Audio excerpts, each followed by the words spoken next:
في ملخصنا النهاردة هنشوف حلقة مثيرة جدا أكتر من كل مرة، وهنشوف إزاي الخطر هيحاصر أونر وفرقته، وإزاي إيجا هتقلب موازين الأمور. كل ده وأكتر هنشوفه مع بعض النهاردة، فتابعونا للنهاية. اللي ما شافش الحلقات اللي فاتت هيلاقيها في أول تعليق مثبت تحت الفيديو. ما ننساش نحط لايك ونعمل شير للفيديو ونشترك ونفعل جرس التنبيهات لو أول مرة تشوفونا. بتبدأ الأحداث لما بنشوف صدمة هلال بعد ما شافت أونر وإيجا، ولما بتشوفها إيجا بتتصدم وبتمشي فورا، وأونر بيحس إن هو وقع في مشكلة، فبتعاتبه هلال إن هو مع إيجا لوحدهم وقرب منها. لكن أونر بيقلب الترابيزة عليها وبيطلب منها تفكر بعقل شوية وتبطل حركات المراهقين، وهو بيفهمها إنها بوظت له مفاجأة كان محضرها لها، وإنه كان ناوي يطلب منها الجواز في أجواء رومانسية، وطلب من إيجا تساعده في أنواع الأكل لأنها الوحيدة اللي عارفة هلال بتاكل إيه وعندها حساسية من إيه. بتسأله هلال أنت ليه قربت من إيجا بالشكل ده؟ فبيفهمها إنها كانت بتعيط لأن مصطفى خانها تقريبا، وبيهددها إنها لو ما عقلتش وبطلت شك هينفصلوا أو بيسيبها وبيمشي. بيروح أونر لإيجا اللي بتكون منهارة ومستغربة إزاي كانت حاسة إن إليف أختها، والتحليل أثبت عكس كده. وأونر بيكون زعلان عليها بس مش قادر يقول لها الحقيقة، فبيحاول يهديها ويبلغها إنها ماشية في الطريق الصح، وإنها لقت الخاتم في خزنتهم، يعني أكيد أختها ممكن تكون عايشة مع حد من قرايبهم، وإنها تستحق كل السعادة اللي في العالم. لكن إيجا بتفهمه إن السعادة أبسط من كونها مجرد فلوس ورفاهيات، أو بتقرب منه وبتشكره على وجوده جنبها، وبتسأله عمل إيه مع هلال، فبيفهمها إن هو بوظ الدنيا تقريبا، أو بيحكي لها قال لها إيه، فبتطمنه إنها هتتصرف وتحل الموضوع. أو بنشوف جيفان وهو متعصب ومتوتر بسبب مكالمة تليفون تخص الدين اللي عليه، أو بيطلب من اللي بيتكلمه إن هو يستنى عليه شوية، لكن الخط بيتقفل في وش جيفان. أو بيبلغه قدير إن هزار مش مبطل اتصالات، أو بيبلغه إن هو ما كانش عايز يقتله، وإنه عاقب الولد اللي ضرب عليه نار وعايز يعتذر بنفسه. أو بيبدأ جيفان يفكر في شغله مع هزار علشان يسد دينه. بعد شوية بيتصل جيفان بسكرتيرته وبيطلب منها تتصل بتولجا تأكد عليه ميعاد الاجتماع، لكنه بيتفاجئ إن الاجتماع اتلغى. فبيحزن جيفان وبيطلب من السكرتيرة تبعت له التقارير اللي طلبها منها. فجأة بيدخل عليه قدير أو بيديله علبة شوكولا، أو بيبلغه إن إبرام بعت له العلبة دي، ولما بيفتحها جيفان بيلاقي جواها رسالة مكتوبة على صورة ليه محتواها لازم نضحك صاحبنا الزعلان يا جيفان. فبيتوتر جيفان، أو بيفهم قدير إن إبرام بيأمره إن هو يساعد هزار، وإنه ما بقاش عارف يعمل إيه ومضطر يساعد هزار. في الوقت ده بيكون مليح مركز جدا وهو بيحاول يخترق كاميرات بيت جيفان، أو بالفعل بيقدر يخترق كاميرات الحديقة، وبتمدح ملك ذكائه.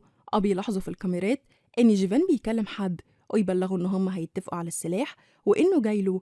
أو بعدها بيدي التليفون للقدير يكسر الشريحة، وطبعا مش بيعرفوا إن هو بيتكلم هزار، لكنهم بيتحمسوا جدا لأنهم قدروا يمسكوا أول الخيط. وبنشوف أونور وهو قاعد في بيت عمته إيلا مهموم، بيحكي لها إن هو كذب على إيجا، فهمها إن إليف مش أختها. فبتسأله إيلا هو جيفان وهلال عارفين إن إليف مش أختهم، فبيجاوبها بإنهم حتى لو عارفين هيخبوا. والسؤال اللي المفروض يفكروا فيه هو ليه هاندا اتبنت إليف وهي عندها 3 أولاد أصلا، وإنهم لازم يحبسوا جيفان بسرعة علشان يصارح إيجا بالحقيقة. بيقطع كلامهم مكالمة ملك ليه علشان تحكي له مليحة عمل إيه، أو إن جيفان رايح مقابلة مهمة بخصوص السلاح. فبيطلب أونر من علي يراقبه، وبيقوم علشان يروح هو وإيلا ليهم. بنشوف سيلفي قاعدة مع مراد وهاندا، بيتكلموا وبتدخل عليهم هلال وهي بتعيط ومتعصبة، ووراها جيفان زي المجنون وعايز يعرف مين زعلها. بس هلال بتزعق وبتطلب منهم ما يتدخلوش في حياتها. بس بعد ضغط جيفان بتحكي له إنها شافت إيجا مع أونر أو فهمته غلط وهو زعلان منها. فبيتعصب جيفان وبيبلغها إن هو هيتخانق معاه علشان خلاها تعيط، بس هي بترفض إن هو يتدخل، وبتجيب اللوم على إيجا اللي بتتقرب من جيفان وأونر ومصطفى في وقت واحد. فبيزعل جيفان وبيطلب منها ما تقولش كده على إيجا. بيسألها فين مصطفى وعنوانه إيه علشان يروح يتخانق معاه لأنه زعل إيجا، وبيبان إن هو غيران عليها جدا وبيحبها. بتكون إيجا واقفة بتعمل حلويات لأونر علشان تشكره، وهي بتحكي لمصطفى اللي حصل، أو بتبلغه إنها هتدور على أختها وتلاقيها مهما حصل.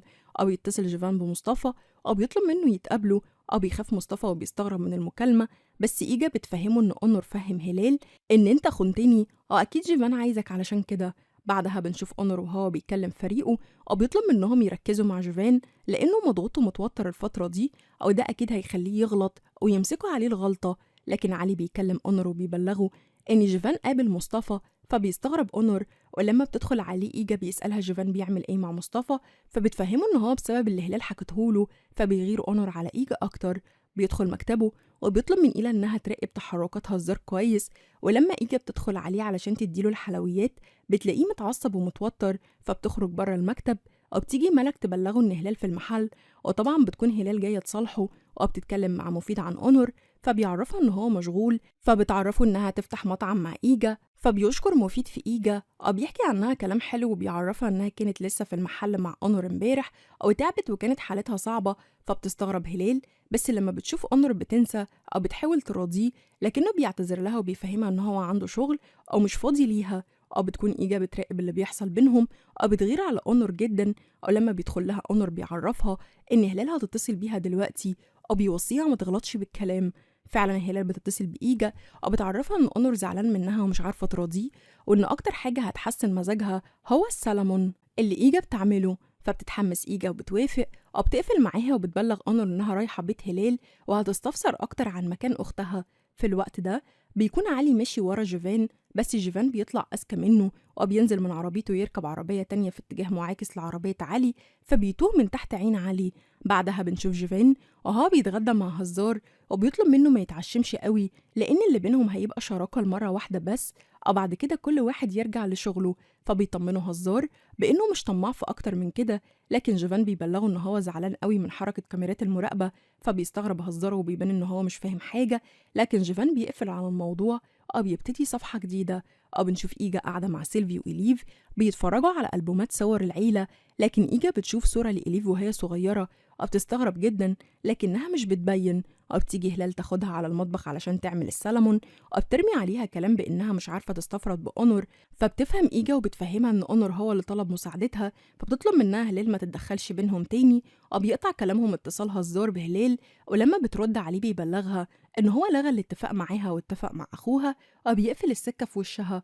فبتتعصب وبتروح تطلب من إيجا تساعدها بإنها تحضر أكل مخصوص علشان هلال ناوية تروح بيت أونور تعمل له جو رومانسي. في الوقت ده بيكون أونور في مكتبه وبيطلب من ملك تعرف له مين أهل جيفان وكان عايش في مدينة إيه قبل ما يتنقلوا اسطنبول، بيوصيها إن البحث ده يكون في السر. بتتصل بيه إيجا بتبلغه إنها عرفت إن هاندا من مدينة آدن، ودي نفس المدينة اللي كان فيها الملجأ بتاع إيجا وأختها. بتعرفه إن هلال جايله البيت علشان تعمل له جو رومانسي. طبعا إيجا بتكون متعصبة وغيرانة. فعلا بتروح إيجا مع هلال تحضر الأكل في بيت أونور بتبقى هتموت من غيرة على أونور، لكنها بتحاول تداري ده. ولما بيوصل أونور على البيت بتاخده هلال على الجنينة علشان ياكله بيعمل نفسه متفاجئ، لكن بيكون زعلان من معاملة هلال لإيجا على إنها مجرد خدامة، كمان أسلوبها بيكون وقح جدا معاها.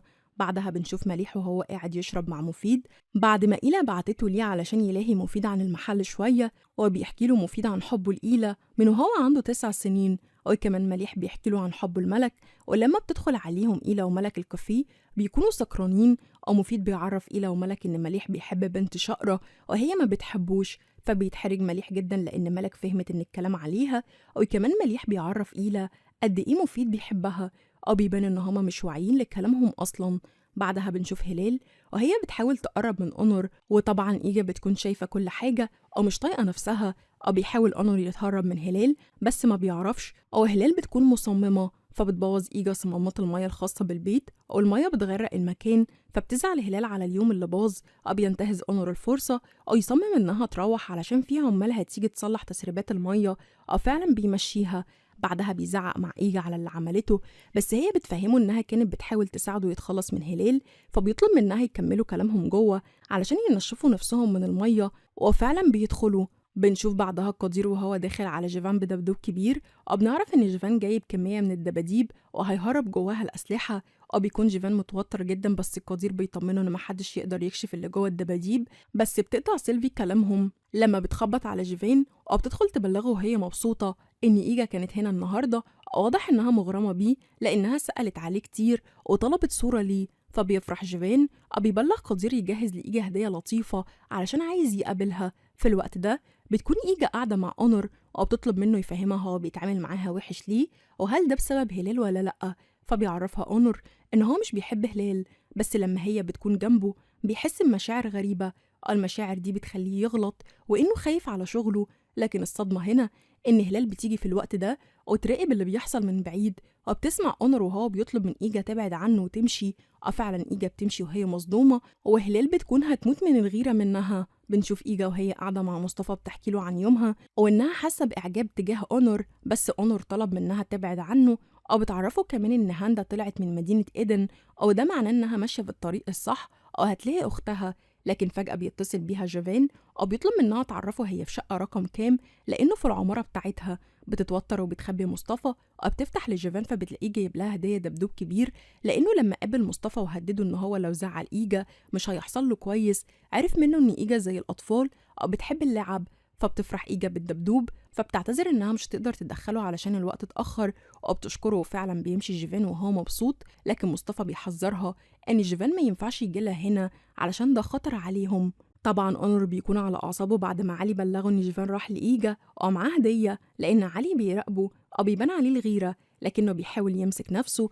أو بيفتكر لما شافها أول مرة عند هلال، فبيروح يفتح التلاجة ويطلع التورتة اللي عملتها له، أو بيلاقي عليها ورقة مكتوب فيها لما تاكل هتقع في غرامي.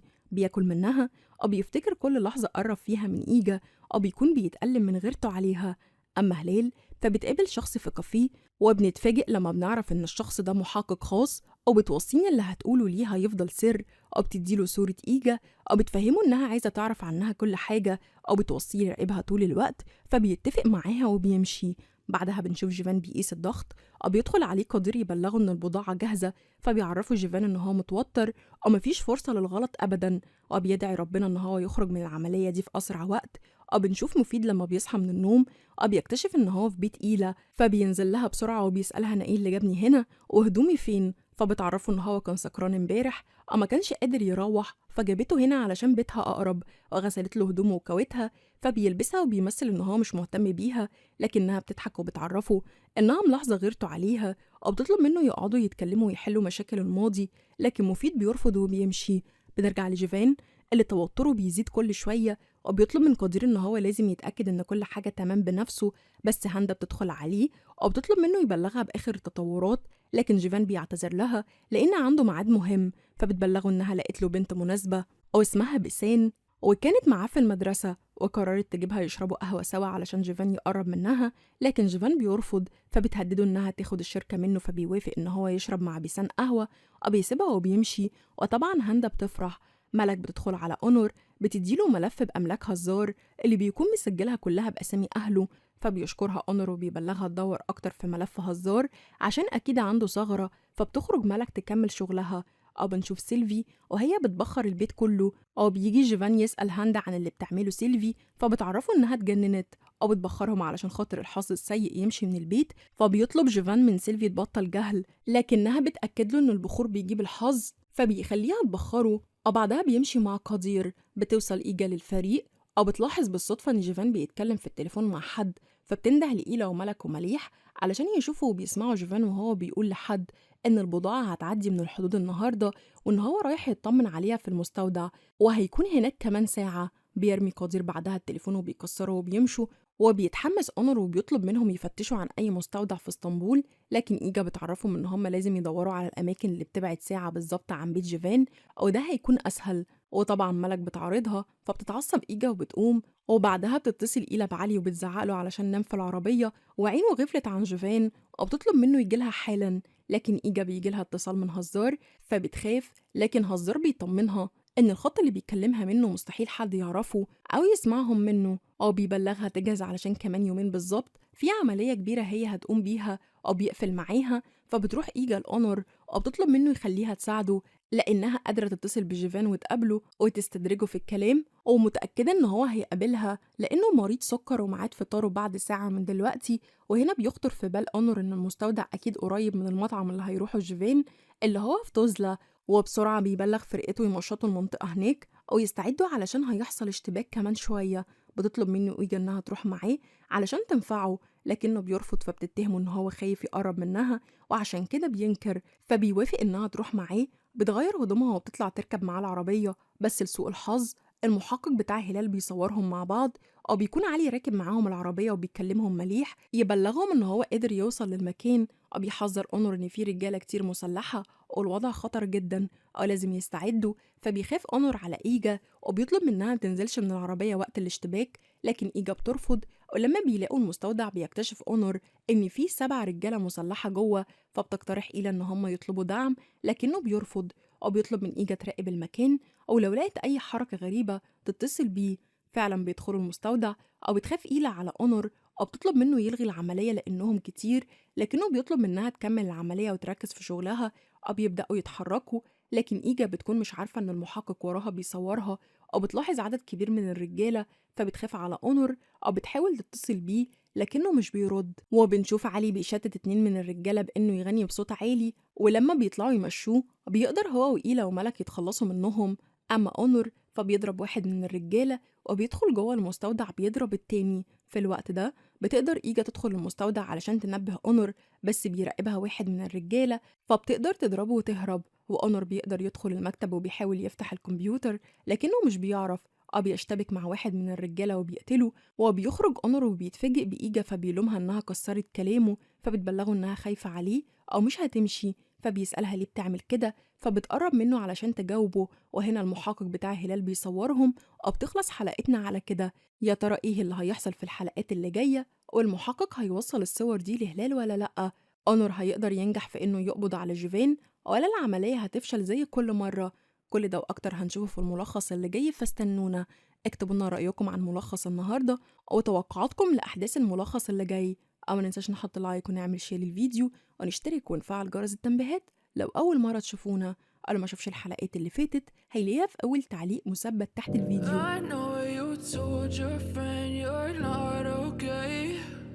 And tell me what's wrong and why you never said you felt that way. And guess you're trying to stay strong and fake a smile until I look away. But I've known you too long, it hurts to watch your blue eyes fade to gray as you fade away. I know you told your friend you're not okay. And tell me what's wrong and why you never said you felt that way. And guess you're trying to stay strong and fake a smile until I look away. But I've known you too long, it hurts to watch your blue eyes fade to gray as you fade away.